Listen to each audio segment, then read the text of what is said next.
आपला आनंद द्विगुणित करण्यासाठी भव्य Divya Shriram gold palace multipurpose hall, विनम्र सेवा, दर्जेदार सुविधा, आपले शुभ कार्य राजेशाही थाटात, प्रशस्त स्टेज, VIP डायनिंग, भव्य पार्किंग, सुंदर garden, Shriram gold palace and lawns मध्ये, लोणंद पुणे हायवे लगत आदरकी फाटा, महाकाली पार्क, वाठा स्टेशन. संपर्क 9422 600 161.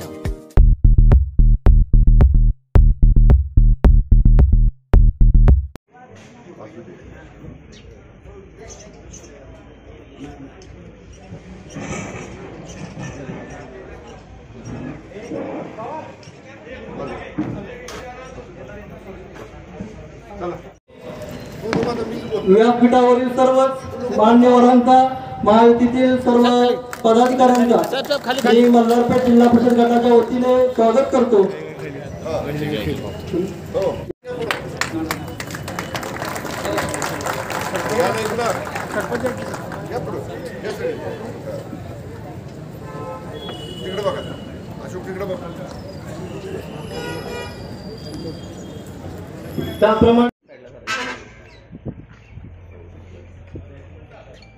त्याचप्रमाणे आपल्या सर्वांच्या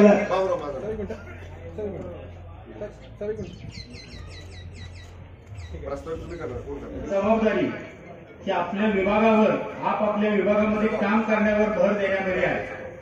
मी आपल्याला एवढीच विनंती करणार आहे, या निमित्तानं मी जास्त काही बोलणार नाही.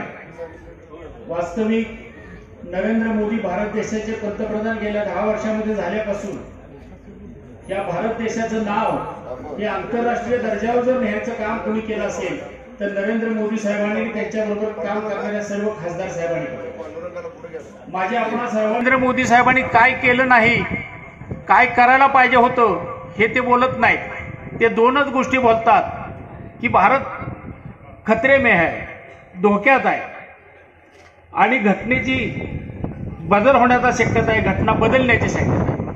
माझं त्यांना एवढंच आव्हान आहे, लहान तोंडी मोठा घास होईल, परंतु नरेंद्र मोदी साहेबांनी काम जे केले ते तुम्ही यापूर्वी कधी केलेलं नाही. इतकं काम 10 वर्षांनी 35 मध्ये होतं, ते या सरकारनं रद्द केलं. म्हणजे मी तर म्हणतो, घटना बाबासाहेब आंबेडकरांनी दिलेली घटना ही सशक्त केली का अशक्त केली? तर सशक्तच केली, कारण संपूर्ण भारत एक करण्याचं स्वप्न त्यांचं होतं, त्याच्यामध्ये जम्मू काश्मीर सुद्धा. आणि एका वाक्याचं उत्तरावर लोकांची दिशाभूल भरण्याचं काम चालू आहे. तर माझी आपणा सर्वांना विनंती आहे, कुठलाही मुद्दा विरोधकांच्याकडे नाही. स्थानिक पातळीवर बोलायचं म्हटलं तर या तालुक्यातले काही विरोधक मंडळी असं म्हणतायत की ही निवडणूक शंभूराजे आणि माझ्यामध्ये नाही, ही निवडणूक लोकसभेची आहे. पण शंभूराजांचा मावळा काय आहे हे त्यांना अनेक वेळा दाखवून दिलेला आहे. हे बुद्धिभेदाचं भाषण. अजून संपूर्ण पंतप्रधान पदाचा एक चेहरा सुद्धा नाही आहे. का तर हे सगळे स्वार्थाने एकत्र आलेले लोक आहेत. स्वार्थ काय तर काही नाही, फक्त आपल्याला सत्तेत यायचं आहे. सत्तेत काय यायचं आहे तर जे आजपर्यंत घोटाळे आपल्याला पाहायला मिळतात असे पुन्हा जास्तीत जास्त आपले लोक सगळे व्यक्ती केंद्रित असल्यामुळं यांना स्वतःच्या स्वतः मी स्वतः पलीकडे लोकांशी काही घेणं देणं नाही, हे आवर्जून या ठिकाणी सांगावंसं वाटतं. आणि मग निर्णय तुम्ही घ्यायचा आहे की प्रगतीच्या बाजूने जायचं आणि आपले कामं करून घ्यायचे, या भागाचा विकास करून घ्यायचा, का नको त्या लोकांच्या बोलकापांना बळी पडून त्यांच्याबरोबर जाऊन होणार काय तर काहीच नाही. केंद्रात सत्ता ही भारतीय जनता पक्ष आणि महायुतीची येणारच आहे. राज्यात सुद्धा तीच परिस्थिती आहे. त्यामुळं हे आपण सगळ्यांनी समजून घेतलं पाहिजे. मला सांगा 1999ला काय कारण होतं, का तुम्ही असं केलं? मी एक प्रश्न तुम्हाला विचारतोय, म्हणजे मी द्वेषापोटी रागापोटी विचारत नाही, पण एक उत्सुकता म्हणून मी आपलं विचार, का तुम्ही सर्वांनी त्या काळात संपूर्ण जे विकास कामां मार्गी लावणार जे भारतीय जनता पक्ष आणि मित्र पक्षांचं सरकार होतं, का त्यांना धूळ चालली? काय झालं? 1, 2, 3 नाही, तब्बल 15 वर्षे तुम्ही त्यांना लांब ठेवलं. का? त्याचं उत्तर सुद्धा दे आपण, त्याच्याबद्दल आपण सगळ्यांनी विचार करणं गरजेचं.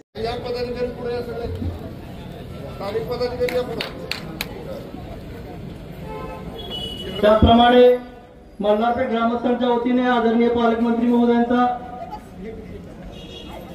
सत्कार करण्यात येत आहे। आता मी व्यासपीठावरील सर्वच मान्यवरांचा महायुतीतील लोकसभा निवडणुकीच्या प्रचारासाठीचा आपला या जिल्हा परिषद मतदारसंघाचा मेळावा होतोय।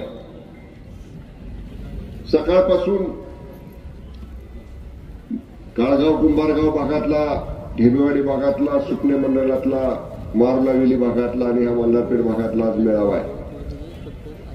एका वेगळ्या राजकीय पार्श्वभूमीवरती येणाऱ्या लोकसभेच्या निवडणुकीला आपण सगळेजण सामोरं जातोय। महायुती, देशाचे पंतप्रधान आदरणीय नरेंद्रजी मोदी साहेबांच्या नेतृत्वाखाली ही निवडणूक आपण देशामध्ये लढवतोय। महाराष्ट्रामध्ये आपले नेते, राज्याचे मुख्यमंत्री आदरणीय एकनाथजी शिंदे साहेब, राज्याचे उपमुख्यमंत्री सन्माननीय देवेंद्रजी फडणवीस साहेब, दुसरे उपमुख्यमंत्री सन्माननीय अजितदादा, या तिघांच्याही नेतृत्वाखाली राज्यातल्या 48 लोकसभेच्या जागा आपण लढवतोय आणि एक उद्दिष्ट आपण ठरवलेलं, एक निर्धार आपण केलेला आहे की 48 पैकी 45 जागा या महाराष्ट्रातनं महायुतीच्या निवडून आल्या पाहिजेत आणि त्या 45 जागांमधली एक जागा ही आदरणीय श्रीमंत छत्रपती उदयनराजे भोसले साहेबांची आपल्या मतदारसंघातली असली पाहिजे। यासाठी आपण सगळ्यांनी या ठिकाणी प्रयत्नांची पराकाष्ठा या ठिकाणी केलेली आहे। मी सकाळपासून महाराज साहेबांना सांगतोय की माझा मतदारसंघ हा विकास कामाकडे बघून मतदान करणारा मतदारसंघ आहे। जरूर या मतदारसंघानं अनेक चढ उतार बघितले, राजकीय चढ उतार बघितले, परंतु विशेषतः 2004ला मी पहिल्यांदा आमदार झालो, पुन्हा 2009ला आपल्या सगळ्यांनी मला सक्तीच्या रजेवर 5 वर्ष पाठवलं आमदारकीच्या, आणि पुन्हा मी 14ला तुम्ही मला आमदार केलं, परत मला 19ला आमदार केलं। या तिसऱ्या टर्ममध्ये पहिल्यांदा 2.5 वर्ष राज्यमंत्री होतो। आता त्या शासनामध्ये आम्ही असल्यामुळे ते कसं सरकार चाललं होतं हे आता या ठिकाणी बोलण्याचा विषय नाही, ते झाला इतिहास पाठीमागं। आम्ही सगळ्यांनी भूमिका घेतली की आपल्याला शिवसेना भारतीय जनता पक्षाची युतीच करावी लागणार आहे। जी युती वंदनीय शिवसेना प्रमुख हिंदुहृदय सम्राट स्वर्गीय बाळासाहेब ठाकरे साहेबांनी केली होती, जी युती स्वर्गीय अटल बिहारी वाजपेयी साहेबांनी केली होती, ही एका विचाराने असणारी युती होती। परंतु मागची 2.5 वर्ष पदासाठी म्हणा, सत्तेसाठी म्हणा, कशासाठी म्हणा, परंतु ज्यांचे फोटो लावून आम्ही निवडून आलो, ज्यांचे फोटो लावून आपण मतं मागितली, एका बाजूला मोदी साहेबांचा फोटो आपल्या 2019च्या निवडणुकीमध्ये असायचा, दुसऱ्या बाजूला वंदनीय बाळासाहेब ठाकरे साहेबांचा फोटो असायचा। लोकांनी त्या युतीला मतं दिली आणि निकाल लागल्यानंतर एकाएकी एकदम उलटी बाजू जी होती, एकदम विरुद्ध बाजू जी होती, म्हणजे ज्यांच्या विरुद्ध आम्ही राजकीय संघर्ष केला, ज्यांच्या विरुद्ध आम्ही टीका केली, ज्यांच्या विरुद्ध आम्ही मतं मागितली आणि ज्यांच्या विरुद्ध लोकांनी आम्हाला निवडून दिलं, त्यांच्याच मांडीला 2.5 वर्ष बसायची वेळ केवळ पक्षाचा आदेश म्हणून त्यावेळी आमच्यावरती आली। मी अनेक मोठ्या सभांनी सांगितलं, 21 दिवस 2019चं सरकार बनायला 21 दिवस लागले होते। 3 वेगवेगळ्या हॉटेलमध्ये 21 दिवस आम्हाला ठेवलं होतं। प्रत्येक वेळी उघडपणानं बोलणारा आमदार मी आणि अनिल बाबर साहेब होतो। आम्ही उघड सांगायचो की आम्ही ह्यांच्या विरुद्ध निवडून आलोय, ह्यांचा आमचं खाली गावागावामध्ये वाद आहे, ग्रामपंचायतीच्या निवडणुकीला आहेत, विकास सेवा सोसायटीच्या निवडणुकीला आहेत, पंचायत समितीला आहेत, जिल्हा परिषदेला आहेत, सगळीकडे आहेत, आणि त्यांच्याबरोबर आपण कसं तुम्ही आम्हाला बसायला सांगताय, हे आम्हाला मान्य होणार नाही। आमदार आम्ही दोघं होतो, 4 झाले, 10 झाले, 15 झाले, 20-25 आमदार आम्ही सांगत होतो की ही महाविकास आघाडी करू नका, आपल्याला जी काय तुम्हाला वरच्या पातळीवर चर्चा करायची ती करा, पण भारतीय जनता पक्षाचं आणि शिवसेनेचं सरकार महाराष्ट्रामध्ये आलं. 2 दिवस अगोदर आम्हाला बोलवलं, उद्धव साहेबांनी सांगितलं पक्षाचा आदेश तुम्हाला मानावा लागेल. मी निर्णय घेतलाय, आपल्याला पवार साहेबांच्या बरोबर आणि काँग्रेस बरोबर सरकार करायचंय. आता मला सांगा, इथं तुम्ही बसलाय, एखादा आदेश मी तुम्हाला दिला, गपगुमान तुम्हाला सगळ्यांना ते ऐकावं लागतं. बाबा साहेबांनी सांगितलं म्हणजे आपल्याला ऐकलं पाहिजे. तसं आम्हाला त्यांनी सांगितलं, मी निर्णय घेतलाय, माझा आदेश आहे तुम्हाला, तो आमदारांना सगळ्या मान्य करावा लागेल. आम्ही गपगुमान सोसलं. पण त्या पद्धतीनं जे काम झालं 2.5 वर्ष, ते केवळ आणि केवळ शिवसेना, वंदनीय बाळासाहेब ठाकरे साहेबांचे विचार, हिंदू हृदय सम्राट शिवसेना प्रमुख स्वर्गीय बाळासाहेब ठाकरेंचे हिंदुत्वाचे विचार, हे ते 2.5 वर्षामध्ये आम्हाला बोलता येत नव्हतं. का तर ते विचार काँग्रेसला पटायचे नाहीत, ते विचार राष्ट्रवादी काँग्रेसला पटायचे नाहीत. म्हणजे ज्या वंदनीय बाळासाहेब ठाकरेंचे तुम्ही सांगता मी सुपुत्र आहे, त्यांच्या राजकीय विचाराचा मी वारसदार आहे, ते हिंदुत्वाचे विचार सुद्धा 2.5 वर्षात तुम्हाला घेता आले नाहीत. का तर तुम्हाला मुख्यमंत्रीपद मिळालं होतं, तुम्हाला सत्ता मिळाली होती. आणि म्हणून माननीय एकनाथजी शिंदे साहेबांच्या नेतृत्वाखाली शिवसेनेतल्या 40 आमदारांनी आणि अपक्ष असणाऱ्या 10 आमदारांनी वेगळी भूमिका घेतली आणि आम्ही सांगितलं की आम्हाला भारतीय जनता पक्ष आणि शिवसेनेची 35 वर्ष जुनी असणारी जी युती आहे, तीच युती गुण आम्हाला पुढे जायचंय. आणि त्या युतीमध्ये एकनाथजी शिंदे साहेबांना मुख्यमंत्रीपद मिळालं, आपल्या जिल्ह्याचं पालकमंत्रीपद, कॅबिनेट मंत्रीपद मला मिळालं. आणि खऱ्या अर्थाने विकासाचं काम जर कुठलं सुरू झालं असेल तर शिवसेना भारतीय जनता पक्षाच्या युतीचं सरकार आल्यानंतर ही काम या ठिकाणी सुरू झाली. आज परत एकदा तीच युती घेऊन या लोकसभेच्या निवडणुकीमध्ये आपण पुढे आलेलो आहे. आज आमचे विरोधक येतील, आपले विरोधक येतील, अनेक बाजूने टीका करायचा प्रयत्न करतील. माझी आपल्या सगळ्यांना विनंती आहे, मगाशी जे मी सांगितलं, विकास कामांच्या जोरावरती आपल्याला ह्या निवडणुकीला सामोरं जायचं. मी मगाशी महाराज साहेबांना गाडीमध्ये सांगत होतो की विकास कामाकडे बघून मतदान करणारा हा माझा तालुका आहे. या तालुक्यानं मी मगाशी म्हटलं तसं अनेक चढ उतार बघितले. आमच्या सुद्धा देसाई गटानं 21 वर्ष आम्हाला लागली लोकनेते बाळासाहेब देसाईंच्या पश्चात गेलेले आमदारकी परत देसाई गटाकडे आणायला आम्हाला 21 वर्ष लागली. पण हा देसाई गटाचा प्रामाणिक कार्यकर्ता आज 4थी पिढी देसाई कुटुंबाची सार्वजनिक जीवनामध्ये आहे. 4 पिढ्या एका कुटुंबाबरोबर प्रामाणिकपणे काम करणारा हा देसाई गटाचा निष्ठावान कार्यकर्ता, निष्ठावान माझा भाव आहे. अशा कार्यकर्त्यांच्यामुळे राजकीय जीवनामध्ये अनेक अपमान आमचे झाले, अनेक पराभव आम्हाला स्वीकारावे लागले. पण या कार्यकर्त्याच्या जिद्दीच्या पाठबळाच्या जोरावर आम्ही कधी या ठिकाणी मागं हटलो नाही. पण आमच्या विरोधकांनी जे विकास कामामध्ये सुद्धा राजकारण केलं, तसं राजकारण आमदार झाल्यानंतर, मंत्री झाल्यानंतर मी कधीच केलं नाही. आपल्याला आठवत असेल 2004ला मी आमदार झालो तेव्हा पहिलं भाषण केलं.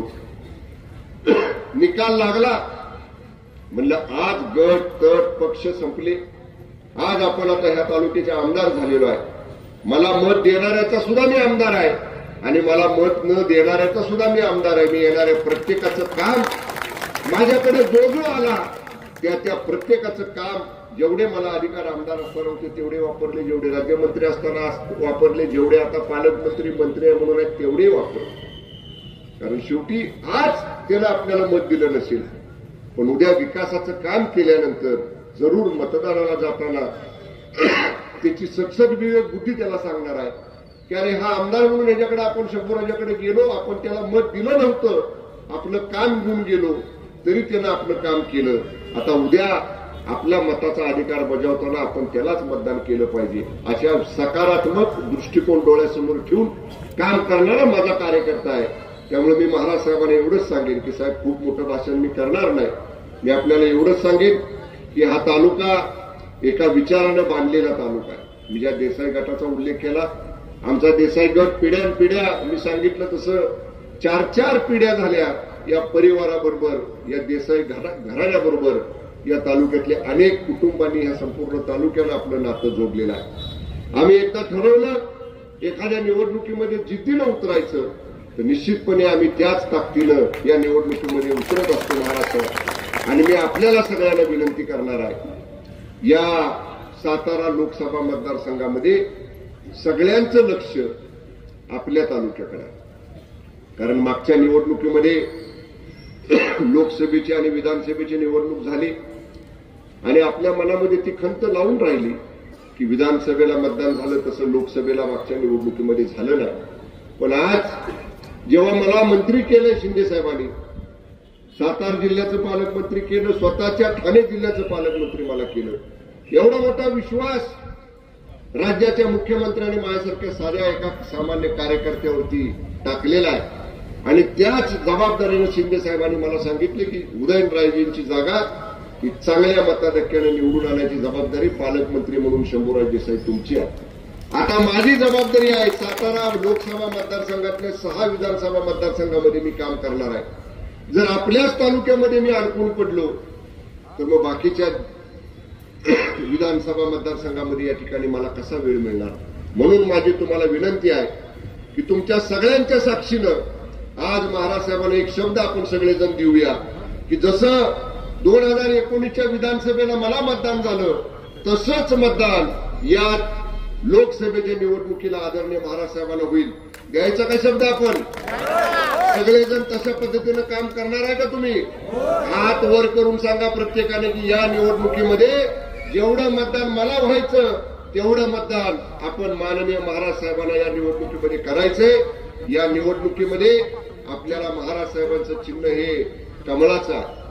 त्यामुळे शंभूराज देसाई उमेदवार आहे आणि शंभूराज देसाईलाच कमळा पुढे मतदान बटन दाबून आपण मतदान करतोय असं समजून येणाऱ्या 7 तारखेला मतदान करा आणि प्रचंड मताधिक्यानं आदरणीय श्रीमंत छत्रपती उदयनराजे भोसले साहेबांना आपण या निवडणुकीमध्ये विजय करूया. एवढाच या ठिकाणी विनंती आपल्या सगळ्यांना करतो आणि पुन्हा एकदा आपल्या सगळ्यांच्या वतीनं या मतदारसंघामध्ये महाराज साहेबांचं स्वागत करतो आणि त्याने आपल्याला संबोधित करावं अशी त्याला विनंती करून या ठिकाणी थांबतो. धन्यवाद. जय हिंद, जय महाराष्ट्र. बाळासाहेब देसाई यांना विनम्र अभिवादन करतो आणि आज या सभेकरता उपस्थित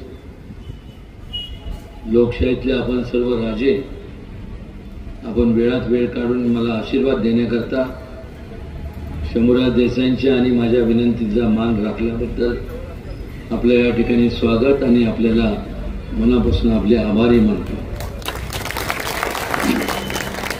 व्यासपीठावरती उपस्थित असलेले या मतदारसंघाचे कार्यक्षम, कार्यरत, लोकांसाठी असणारी तळमळून त्यांनी भरपूर कामं या संपूर्ण करून या संपूर्ण मतदारसंघाचा चेहरा बदलून टाकला असे नामदार शंभूराज देसाई, माझे मित्र भरत नाना पाटील, सप्टे सर, सावित्री बडेकर, विजय पवार, सुरेश पानसर, विजय शिंदे, सुधाकर देसाई, पांडुरंग नलावडे, अशोक डिगे, शरद बिसे, विलास देसाई,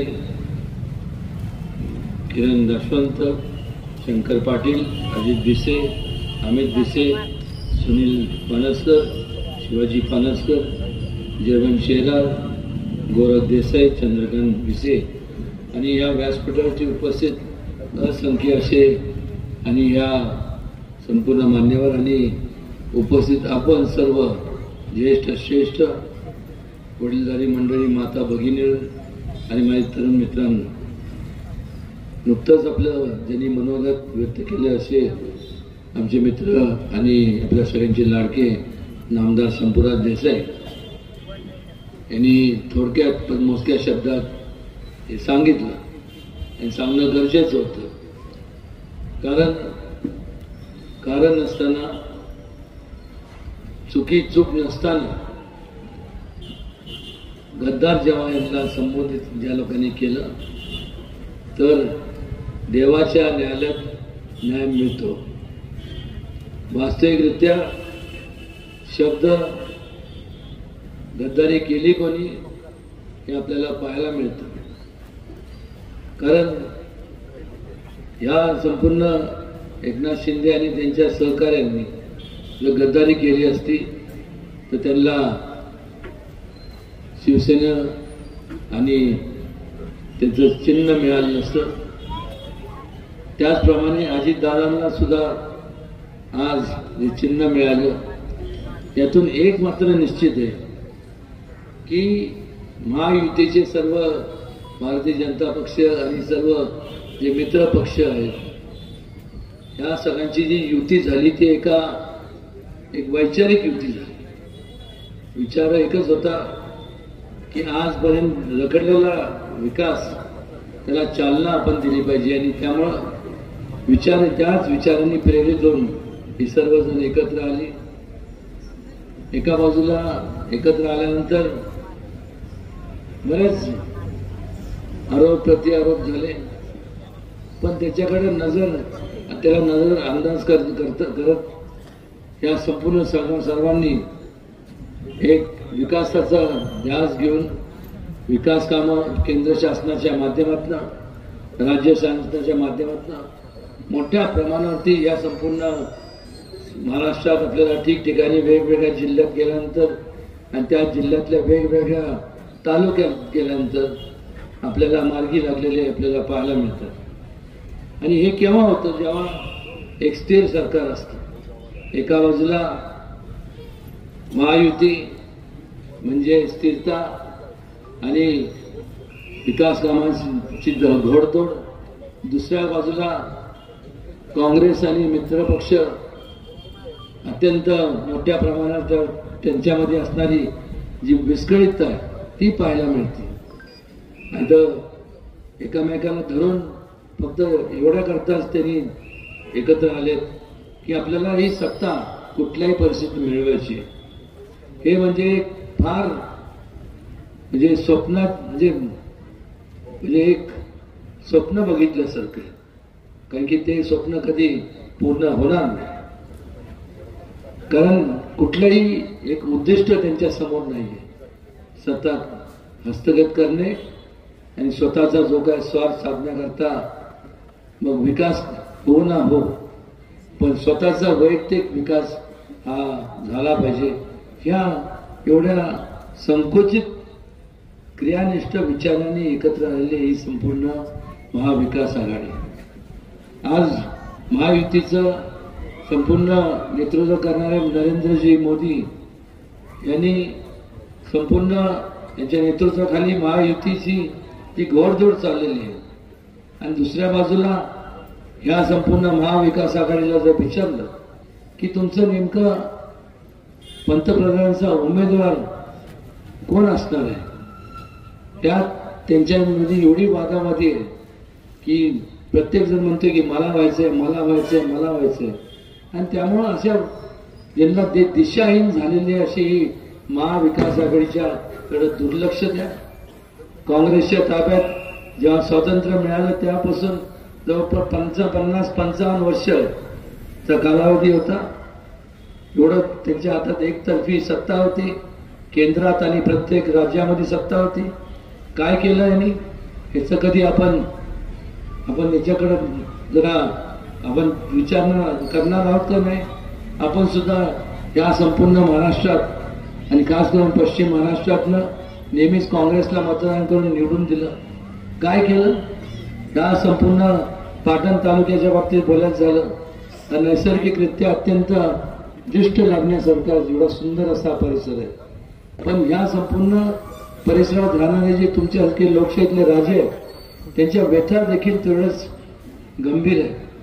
उदरनिर्वाह करण्याकरता आज लोकांना संपूर्ण कुटुंबाची काळजी घेण्याकरता मोठमोठ्या शहरांकडे धाव घ्यायला लागते. लोक विस्थापित झाले अनेक वर्षापूर्वी. कोण मुंबईला गेला, नवी मुंबई, ठाणे, पिंपरी चिंचवड या ठिकाणी गेले आणि कशावर गेले तर अंगावरच्या कपड्यावर गेले. पण अभिमानाने सांगावं असं वाटतं की त्या ठिकाणी जाऊन त्यांनी आज एवढ्या मोठ्या संस्था निर्माण केल्या की त्याची कोट्यावधी रुपयाची उलाढाल होती. मग एक प्रश्न माझ्या मनात काय, शंभूराज देसाईंच्या मनात काय, सगळ्यांच्या आपल्या मनात येतो की जर त्या ठिकाणी जाऊन एवढं करू शकतच, त्यांनी एवढं शून्यातनं विश्व निर्माण केलं, तर ह्या ठिकाणी जर त्यांना आपण तशाच प्रकारच्या सुविधा उपलब्ध करून दिल्या तर ह्या ठिकाणी सुद्धा त्याच्याहून मोठं विश्व हे सर्वजण हे तरुण मंडळी जे आज आहे ते करू शकतात आणि ते निश्चितपणे करतील याची मला खात्री आहे. हे सगळं करत असताना स्थिर सरकार असणं गरजेचं आहे. म्हणजे योजना राबवल्या जातात. अनेक वर्ष त्यांना आपण निवडून दिलं, त्यांनी वास्तविकरित्या काँग्रेस पक्षाने निदान कृष्णा खोरे प्रकल्पाची योजना राबवायला हवी होती, पण ती सुद्धा राबवली नाही. ज्यावेळेस 96 साली मी जो प्रस्ताव घेऊन कैलासवासी आदरणीय वंदनीय मुंडे साहेबांकडे गेलो, त्यावेळेस त्यांनी त्यांना साधक बाधक चर्चा झाली आणि त्या कृष्णा खोरे विकास महामंडळाची स्थापना झाली, ज्याचा मी उपाध्यक्ष देखील होतो. कारण की अध्यक्ष हा त्या खात्याचा मंत्री असतो. असं असताना त्यावेळेस 12,500 कोटीचा हा संपूर्ण प्रोजेक्ट होता. 1-2 नंतर आपल्या संपूर्ण सातारा जिल्ह्यात 11 मोठी धरणं झाली. तुमच्या या भागात तर वांग मराठवाडीसारखं धरण झालं, ज्याच्यामुळं मोठ्या प्रमाणात दिलासा मिळाला. पण मधला काळ 99 नंतर पुन्हा एकदा आपणच सर्वांनी, तुम्ही लोकशाहीतल्या राजांनी कौल का विरोधात दिला मला माहित नाही, पुन्हा सगळ्यांना घरी बसून टाकलं आणि मग 1, 2, 3, 4 असे करता करता 15 वर्ष निघून गेले. ह्या 15 वर्षाच्या कालावधीमध्ये सत्तांतर झाल्यानंतर जे आजचे सध्याचे महाविकास आघाडीचे उमेदवार आहेत, हे त्यावेळेस त्यांच्याकडे सिंचन खातं त्यांच्याकडे होतं, इरिगेशनचं खातं त्यांच्याकडे होतं. या 15 वर्षामध्ये त्यांनी 1 रुपया सोडून द्या, 1 पैसा सुद्धा ह्या जे कामं कृष्णा खोरे प्रकल्पाचे रखडलेले होते त्याच्याकरता 1 पैसा सुद्धा दिला नाही. आणि आज या ठिकाणी येत असताना ठिकठिकाणी उमेदवारी जाहीर झाल्यामुळं आज ठिकठिकाणी जाऊन गावोगावी जातात आहे आणि सांगतात आहे की आम्हाला हे करा, मतदान करा. कुठल्या हिशोबाने तुम्ही लोकांसमोर जाता? लोक सुद्धा आता संज्ञान झाले, लोक आता दूरदृष्टी वाढले. मीडिया आणि सोशल मीडियाच्या माध्यमातून लोकांना समजते तुम्ही किती घोटाळे केले. काल तर टीव्हीवरती संपूर्ण त्यांचं जे वाशी मार्केटमध्ये झालेला जो मुतारीचा घोटाळा, त्यांचा TDRचा घोटाळा 4,000 कोटीचा, त्याचा उल्लेख केला. तसं वास्तविक बघायला गेलं तर ही आता सध्या ही अंतरिम जामीनवर आहे. ते जामीन कधीही कॅन्सल होऊ शकतं. मला त्या तपशिलात जायचं नाही, पण हे करत असताना आपण विचार करायला पाहिजे की जे यशवंत विचार सांगतात असे महाराष्ट्राचे ज्येष्ठ नेते यांनी विचार करायला हवा होता की संपूर्ण या सातारा लोकसभा मतदारसंघातनं एक मी 2 पण म्हणते, एकच चारित्र्य संपन्न तुम्हाला व्यक्ती मिळाला नाही का? आणि मग अनेकदा तुम्ही जेव्हा यशवंत विचार सांगता, यशवंत विचार म्हणजे लोक कल्याणाचा विचार, आणि ज्या वेळेस तुम्ही यशवंत विचार सांगताना अशा लोकांना जेव्हा उमेदवारी जाहीर करता, त्यामुळं यशवंत विचारांना तिलांजली दिली यशवंत विचारांना तिलांजली दिल्यासारखं हे तिलांजली देण्याचं काम तुमच्या हातून घडतं. प्रत्येक वेळेस संपूर्ण दुसऱ्याचं काय जे काय असेल त्याचं दडवण्याकरता फक्त यशवंत विचाराची घोषणा करायची. या रयत शिक्षण संस्थेच्या बाबतीत जिथं त्याचं रोपटं आमच्या आजी आणि आजोबा यांच्या हस्ते आणि कर्मवीर भाऊराव पाटलांच्या शुभ हस्ते ते लावण्यात आलं. घटना तयार करण्यात आली आणि घटनेतनं पहिलं एक वाक्य होतं, पहिलं मुद्दा की जो कोण ह्या संपूर्ण महाराष्ट्राचा मुख्यमंत्री असेल तो या संस्थेचा पदसिद्ध अध्यक्ष असणार आहे. का तर संस्था शासन कोणाचं पण येऊ दे, पण त्याच्या मागचा त्यांच्या मागचा विचार बघा तुम्ही, की बहुजन समाजातले लोक, मुलं, दुर्गम भागातले लोक, मुलं हे शिक्षणापासून वंचित राहता कामा नये, हा त्याच्या बाबत मूळ विचार.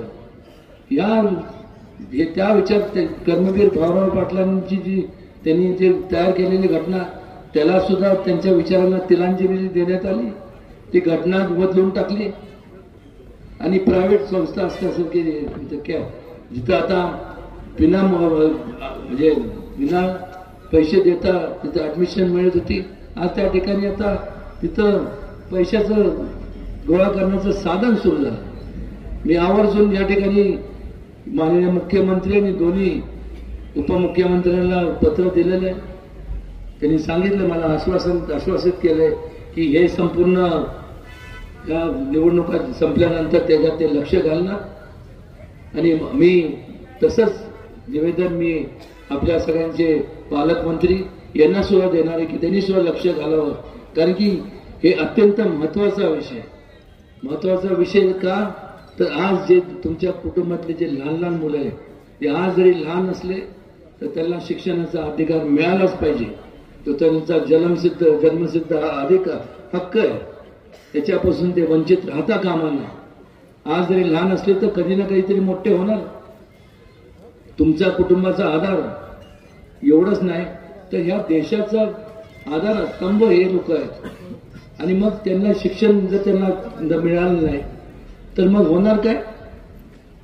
त्यांचा दृष्टिकोन व्यापक होणार नाही आणि शिक्षणाअभावी मग तसंच ते त्यांचं किती प्रगती होणार नाही. आणि अनेक गोष्टी बोलण्यासारख्या आहेत, पण आज आता एवढंच मला सांगावं वाटतं की निर्णय तुमचा आहे, निर्णय तुम्ही घेणार आहात. सांगण्याचं काम, माझे मत मांडण्याचं काम आम्ही शंभूराज देसाईंनी केलं, मी केलं, पण शेवटी अधिकार तर तुम्ही आहात. त्यांच्यासारखं आम्ही कधी विचार केला नाही की माझ्यामुळं संपूर्ण समाज आहे. आम्ही दोघं विनम्रपणे सांगतो की तुमच्यामुळं आम्ही दोघं आहोत. या ठिकाणी तुमचा आशीर्वाद, तुमचं माता भगिनीची साथ, तरुणांचं प्रेम आणि हातभार हेच आमची खरी ताकद आहे. कारण की एकत्र येऊन आपण सर्वांनी एक विकासाच्या दृष्टिकोनाचा वाटचाल करू.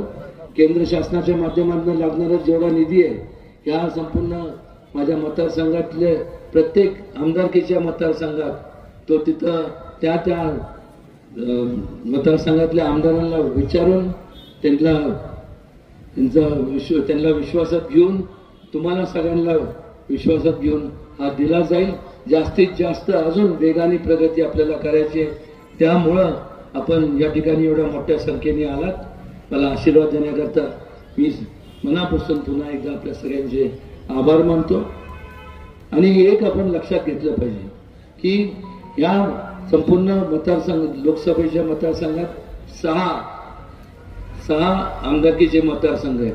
यापैकी 4 जे आमदार आहेत हे संपूर्ण महायुतीचे आमदार आहेत आणि 2 जे आहेत ते महाविकास आघाडीचे आहेत.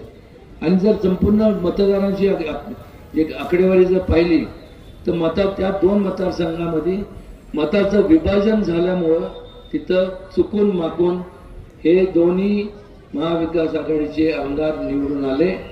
ही खासदारकीची निवडणूक झाल्यानंतर 3-4 महिन्यातच आमदारकीची निवडणूक असणार आहे आणि त्यावेळेस मी तुम्हाला आत्ताच सांगतो, शंभूराज देसाई तर इथले आमदार असणारच आहे, त्याबद्दल काही शंकाच नाही. पण त्याचबरोबर बाकी 5च्या 5 बाकी 6च्या 6 मतदारसंघामध्ये संपूर्ण महायुतीचे आमदार असणार आहे. ते या ठिकाणी मला सांगावंसं वाटतं. आणि या ठिकाणी आपण पुन्हा एकदा आपल्या सगळ्यांचे मनापासून आभार मानतो. आपल्या या संपूर्ण एकीला कोणाची दृष्ट लागू नये एवढी ईश्वरचरणी प्रार्थना करतो. आणि तरुण मुलांचं जास्तीत जास्त प्रगती व्हावी, त्या प्रगती करता जे म्हणून सहकार्य, जे काम म्हणून माझ्याकडनं माझ्या आणि शंभूराज देसाईंकडनं जे म्हणून आमचं सहकार्य लागेल त्यात आम्ही कुठेही पडणार नाही हे आवर्जून या ठिकाणी नमूद करतो. आणि पुन्हा एकदा आपल्या सगळ्यांचे आभार मानतो आणि थांबतो. जय हिंद, जय महाराष्ट्र.